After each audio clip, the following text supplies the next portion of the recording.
How will we power our future? Can we create a healthy and clean economy? Climate One at the Commonwealth Club is at the forefront of the global debate about energy, economy, and the environment. Bringing together the brightest and most provocative leaders of our time, Climate One is the place where big ideas get heard. With thoughtful and insightful discussions on policy, business, science, and culture, Climate One founder Greg Dalton gets to the heart of the matter. It's our future. It's time to come together. How is concern about climate change being impacted by America's racial reckoning amid a global pandemic? Environmental groups such as Sunrise Movement pushed climate disruption onto the agenda during the Democratic presidential primaries. After Joe Biden clinched the nomination, he backed a more aggressive plan for growing clean energy jobs and addressing racial inequities of the fossil fuel economy.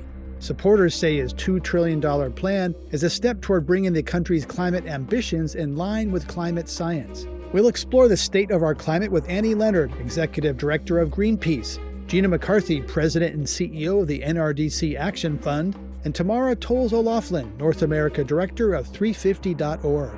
And later, we'll discuss if new technologies can help solve the climate crisis, climate activism, and technology, today on Climate One. Gina McCarthy, I'd like to begin with you. When Joe Biden was running for vice president, there were high hopes for national climate policy. Barack Obama and John McCain both supported economy-wide legislation, but that didn't materialize after the election. As we look forward to a Biden presidency, what lessons can be drawn from the failure 12 years ago to get a national plan in place? Well, I think there's a lot of lessons to be learned. First is, how do you use your mute button when you're trying to take care of a puppy? That's my first lesson. But the second is, one of the things that thankfully I think Joe Biden did when he really was getting the nod for his nomination, and before that happened, is he spent a lot of time with environmental justice advocates. He really is a person who was engaged somewhat in climate, but I don't think it was as yet sort of ingrained into him. Well, it is now, because they personalize this for him. And he's a very personally wonderful human being, just from knowing him. The lesson is that, for me, has always been, don't talk about climate as a planetary problem. Don't actually dissect it from all the other systemic challenges we have with conventional pollution and with systemic racism that has led to so many communities having disproportionate impact. And then make sure you talk about it in relevant terms. I think way too much us green groups really just talk about, the only thing we care about is birds and bunnies, who are lovely, but really we're all talking about human beings and our human lives, and it needs to be related to families. It needs to be related to on the ground improvements. So my hope is that instead of running to now big solutions that don't dedicate real benefits to Black and brown, Hispanic, Indigenous communities first and foremost, that those no longer are the thing to shoot for. We need twofers. I don't just want greenhouse gases. I want fossil fuels gone. I want fossil fuels out of products.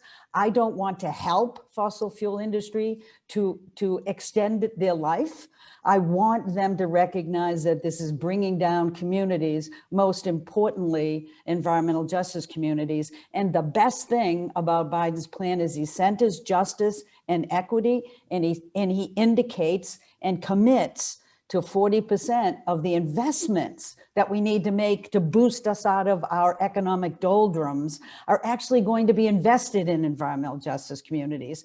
So between the time he started campaigning for this presidency and the time he was nominated, we now have a president that I believe has full-throated the effort of addressing climate and his engagement in it. And I'm really excited about it. It is by far and away the most aggressive climate plan of any presidency. Can it get better? Sure. You're sitting with 3 women advocates who are going to demand better, but we'll always do that because it's never going to be enough, because we got to act and do it all now.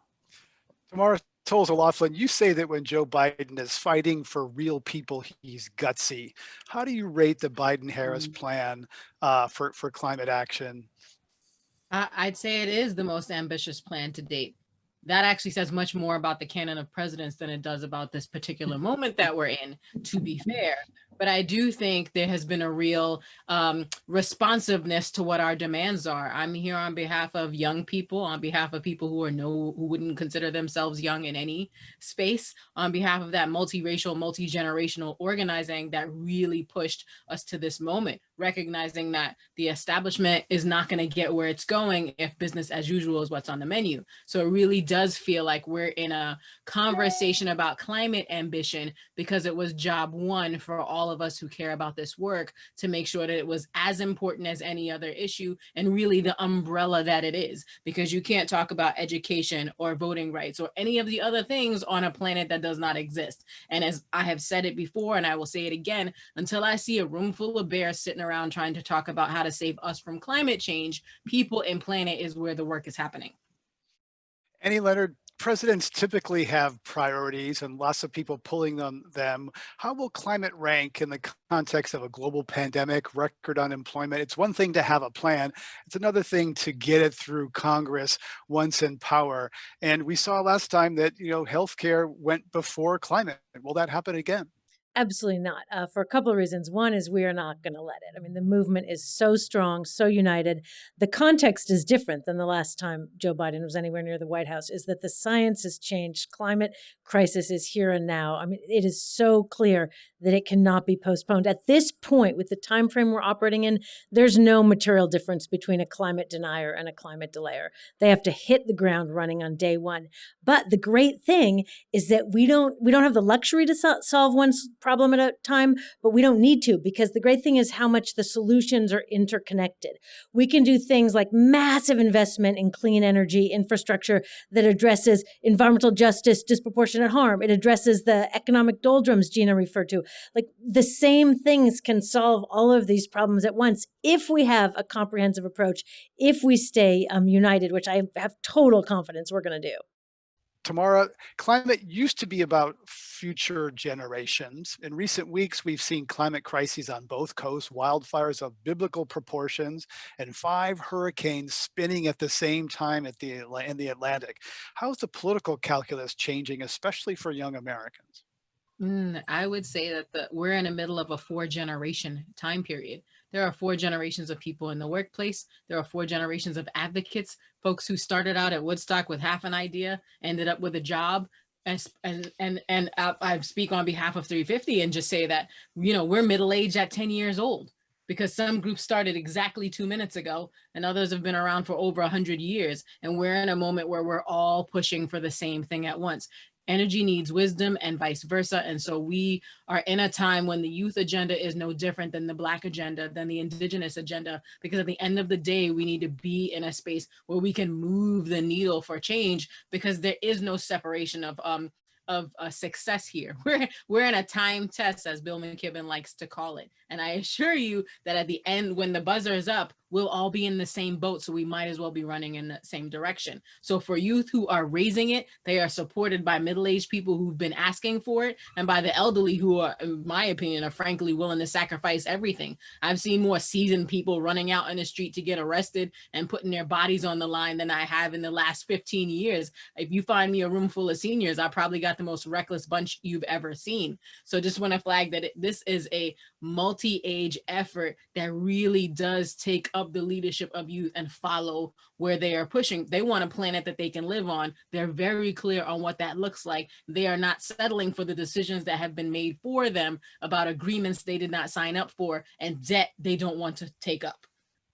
Gina McCarthy, you've locked horns with the powerful fossil fuel interests in Washington.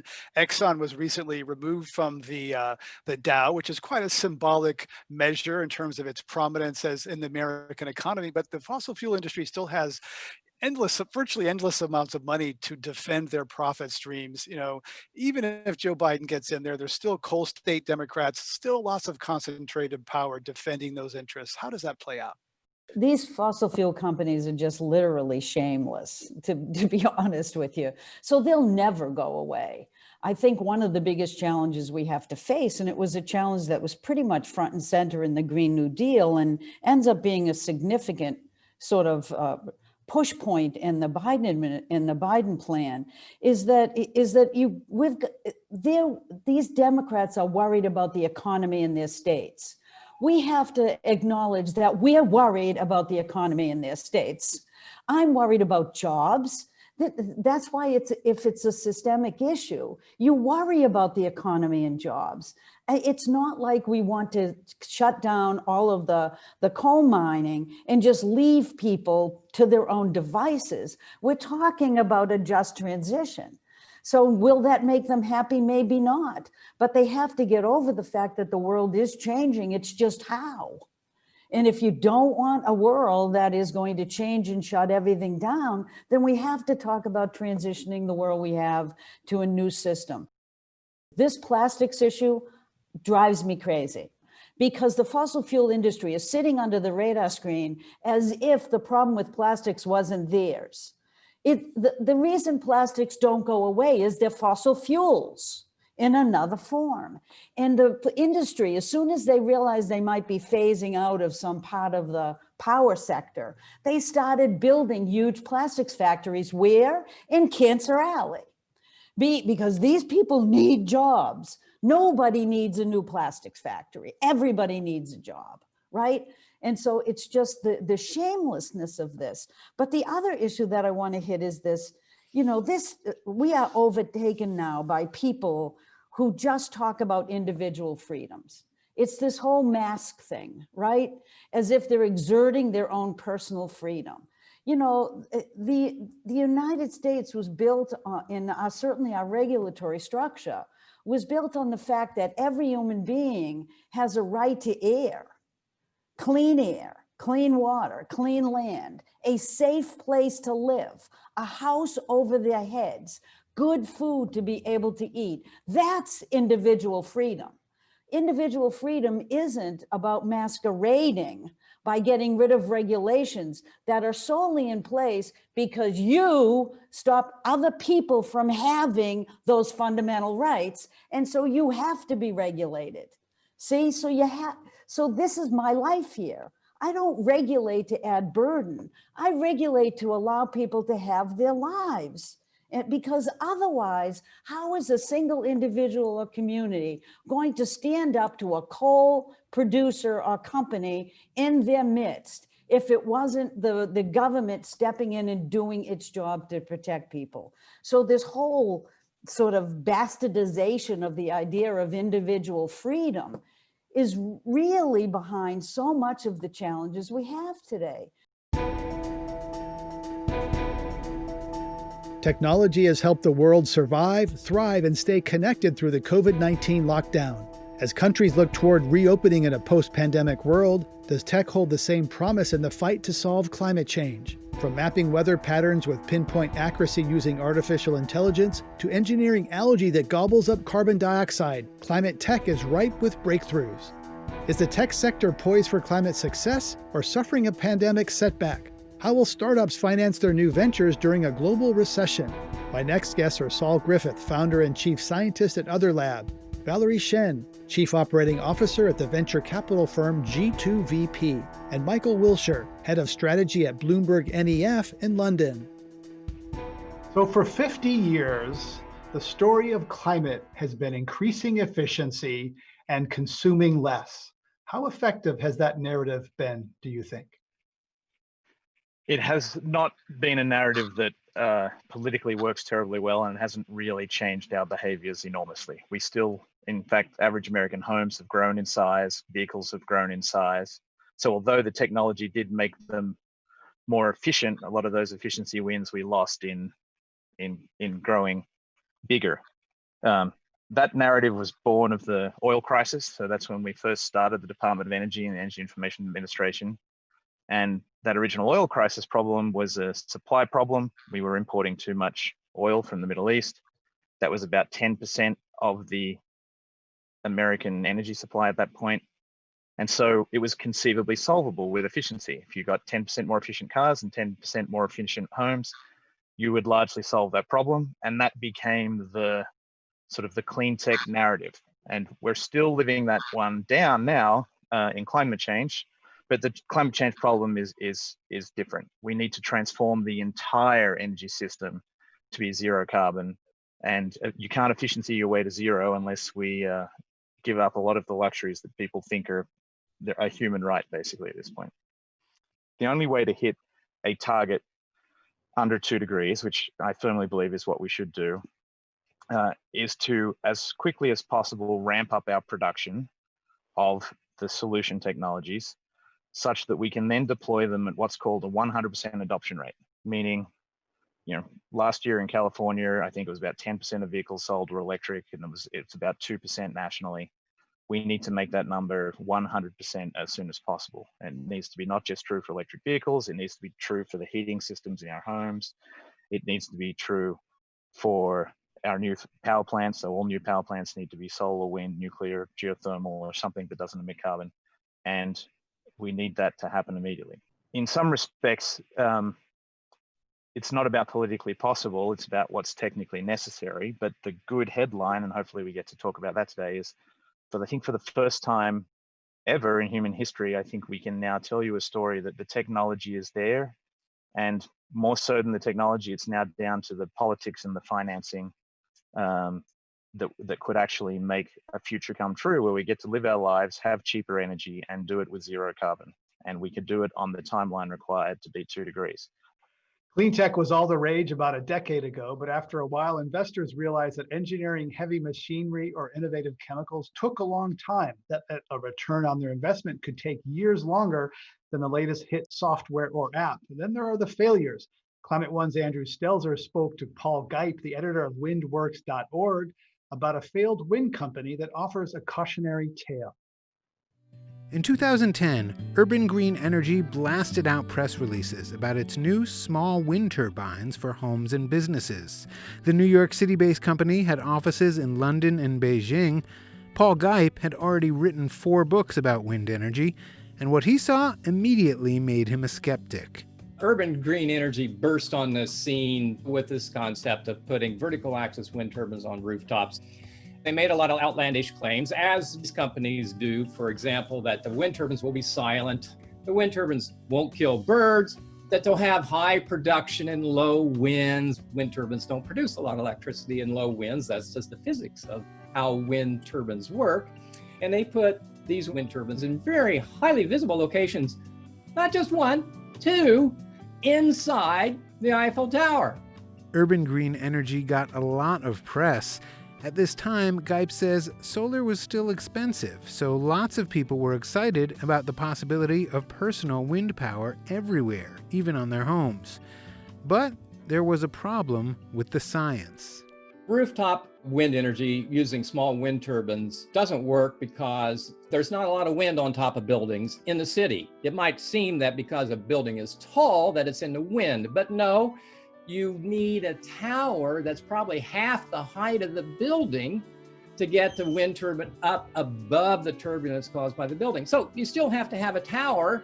The other reason is that small wind turbines, because of the nature of the technology, don't have the economies of scale as those giant wind turbines you see in Kansas or here in California. Some of the small wind turbines we put on rooftops have consumed more electricity than they've generated, which of course is not the point. By 2016, the hype had faded. Urban Green Energy sold its wind business to a Chinese company and shifted its focus to solar. In the grand scheme of scandals, frauds, and flakes, Urban Green Energy and these rooftop wind turbines really are small potatoes. It's embarrassing.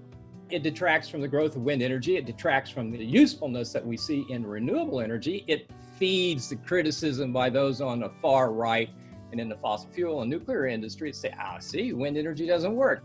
The lesson, Geip says, is we should be focusing on what we know works, not chasing profitable moonshots to solve climate change. I'm not a big fan of putting money into super duper new technology because I've been chronicling the failures of that. What I am a big fan of is we have the technology today. And if you want to make money in renewable energy, it's not a new invention. It's deploying it now. That is building wind turbines and solar panels, geothermal power plants, biogas digesters. I mean, there's so many things that we as Americans could be doing right now and should have been doing for the last 20 or 30 years. And so most of the time I see people who are trying to get rich quick in renewable energy fail. In fact, when inventors call me, I try to advise them that what they're trying to do is probably a mistake. And if you want to make a difference, invest in that technology now to deploy it, get it out there. That was Paul Gipe, an energy analyst and editor of windwords.org. I'm pleased now to welcome two guests to our conversation about technology and climate change, Valerie Shen from Silicon Valley and Michael Wilshire from London, where it's after midnight. Valerie, I'd like to get your response to Paul Gipe's points that climate change should involve deployment of proven technology rather than newfangled inventions. He's suspicious of the get-rich schemes that are what many startups bring to VCs like you.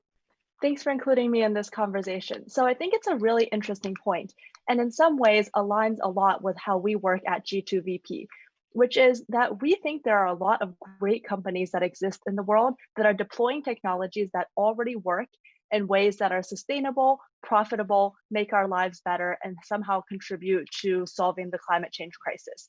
We absolutely believe that there are a lot of great investments in this space and they make a huge difference. So at face value, I agree with a lot of what he says. I will say there's always a cautionary story though about taking one example of a failed company and using that as a proof point that we shouldn't invent new technologies, right?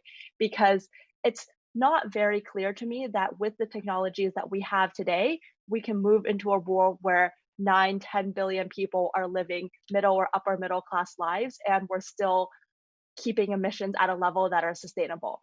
Unless there's a 100% clear path to that, we should be inventing new technologies.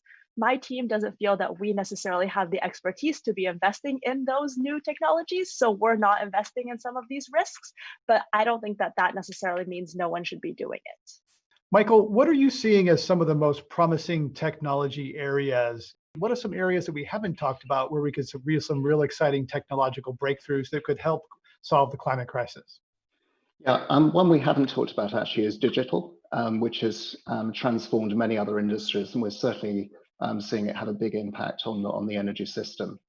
So that's everything from, the energy system is a fairly complex system to optimize, and things like renewable integration and all the assets that now hang off the network, everything from PV panels to storage assets, make it much more dispersed and much more difficult to actually monitor, control, and optimize. So we're seeing technologies which are being used by virtual power plant providers, for example, for aggregating those assets, and then using AI or other machine learning techniques to optimize them, because AI is good at optimizing complex systems, one of the things it can be used for. And then we're seeing digital technologies being used for everything from preventative maintenance to remote monitoring to asset inspection. Interestingly, actually, in the current environment where it hasn't been so easy to go in and monitor plants, those technologies have come even more to the fore because it's been necessary to have engineers, for example, operating remotely. So I think, just as it's transformed other industries, it will have a big impact, is having a big impact on the energy industry. The only other point I'd make actually quickly on innovation is I think it's not linear.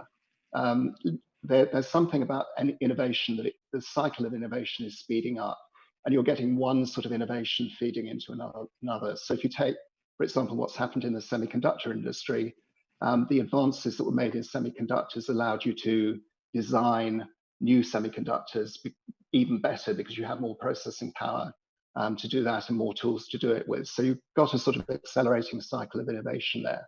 And you also have crossover technologies. AI is a good example where one technology that's actually been around for 50 years, but not used until recently because the power wasn't there, actually crossing over and hitting sectors like the energy sector that we're talking about today. So I think we shouldn't think of innovation as something that's incremental and gradual. I think it's actually something that's speeding up. And that's a very important message, I think, for the future. Well, Griffith, Valerie Shen mentioned kind of the global math of 9 or 10 billion people living like people do, listening to this radio show and podcast and watching this live stream. Does that math still add up? 9 billion people living like Americans? we can improve the life of a population of 8 to 10 billion from what we do today, absolutely. And the great majority, I'd say at least 85% of that problem, we have technologies today that can do it. To put it in perspective, to supply enough power to electrify everything we do in the world, we need to to get to the production rates required to make that work out, we need to increase the production rate of electric cars about 8 to 10-fold, increase the rate of production about 16-fold of solar, increase it about 12-fold for wind. These are taking sort of fairly naive assumptions of their mix in the future, but they're reasonable numbers, and each one of those things will bring down the cost of those by half or more. So the price of batteries is now around $100 a kilowatt hour. It's actually I was reading a BNEF report this morning predicting it'll be $87 shortly. At that price of batteries, which is happening largely because of what's happening in China and California. With roughly Californian electric vehicle policies, with something looks like Australian rooftop solar policies, which is putting solar unsubsidized on rooftops in Australia at $1 watt, which means a realized price of electricity for Australian consumers of about 6 cents a kilowatt hour. That is lower than the average cost of distribution in American electricity. Even if you could produce electricity for free with a magic technology in America, you can't get it to the consumer cheaper than the price of Australian rooftop solar. And then, the cost of heat pump heating in South Korea, Japan, Germany has basically there. If you could take the mixture of those things and implement them with the right financing rates, we would be saving everyone money today, and that will get cheaper given that for the scale with which we need to project it out in the future, the costs are going to come down for all of those things. Podcasts of this and other Climate One shows are available wherever you get your podcasts. Please help us get people more talking about climate change by giving us a rating or review. It really does help advance the conversation. Thanks for joining us online from around the country and elsewhere. We'll see you next time, everybody.